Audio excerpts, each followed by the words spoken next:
Isang araw ang lumipas nang may namataan akong isang bayawak malapit sa kulungan ng mga baboy at ito po ang parte ng video. Ilalagay ko po ang video link sa description ng nasabing video. Pansinin ang kulay at buntot ng isang ito, ang kulay ay parang magkahalong yellow at itim at bilog naman ang buntot na parang sasawa. May namataan na naman kasi akong isang bayawak at dito naman sa area na ito pero ibang klaseng bayawak. Meanwhile, may narinig naman akong kaluskos sa kaparehong area, puntahan ko lang at magdahan-dahan lang para hindi agad tatakbo dahil sadyang mailap ang mga hayop na ito.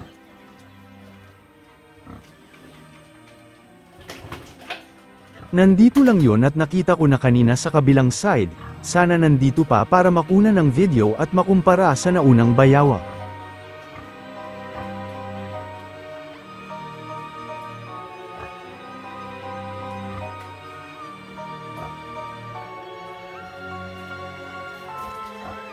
Ayan pa pala ang hinahanap ko, sana klaro po sa inyong screen.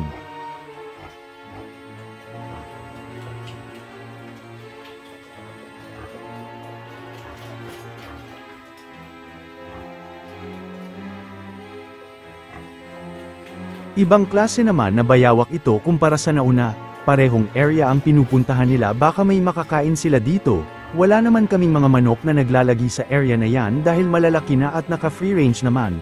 Wala ring namamatay o nawawala, hindi naman din sila nambubulabog sa aming mga alagang baboy lalo na sa mga bagong silang na mga biik.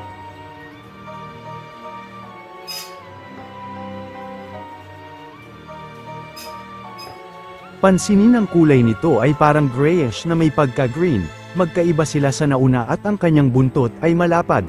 Ano kayang klaseng mga bayawak ito? Paki-comment lang po sa mga may alam, maraming salamat po.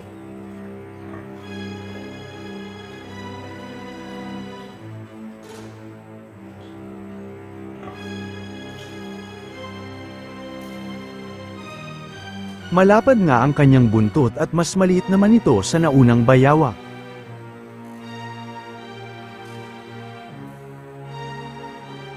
Sorry lang po dahil minsan ay hindi ko po makita parang nakacamouflage kasi sa mga dahon, ang pagkuha ko sa video ay parang tsambahan na lang kung mahagip sa camera, naging mas klaro na lang sa akin noong pinanood at nag-edit na sa video, kaya pasensya po kung medyo hindi ko ma-focus o lumilihis ang pagkakuha dahil nawawala ako.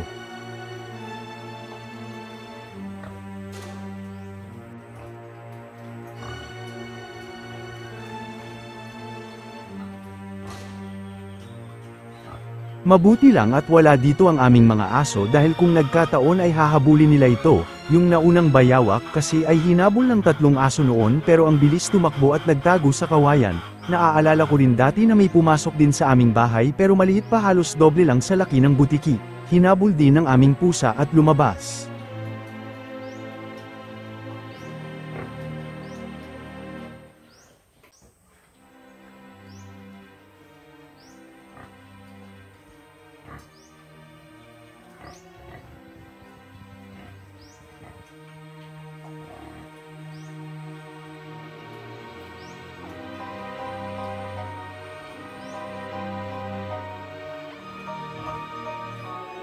Ang akala ko ay carnivorous ang mga bayawak, pero kumakain din pala ng mga dahon.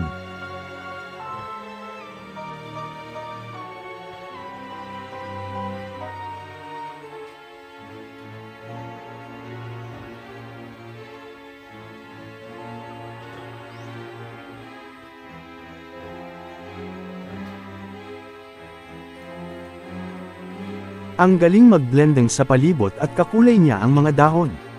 Mahirap siyang makita dito kung hindi gagalaw ay hindi ko malalaman na andyan lang pala.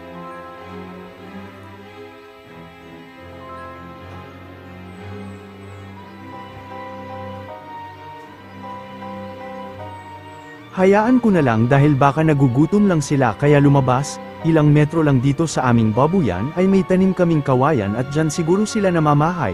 Marami na pala siguro sila dahil magkaibang klaseng bayawak ito kumpara sa nauna.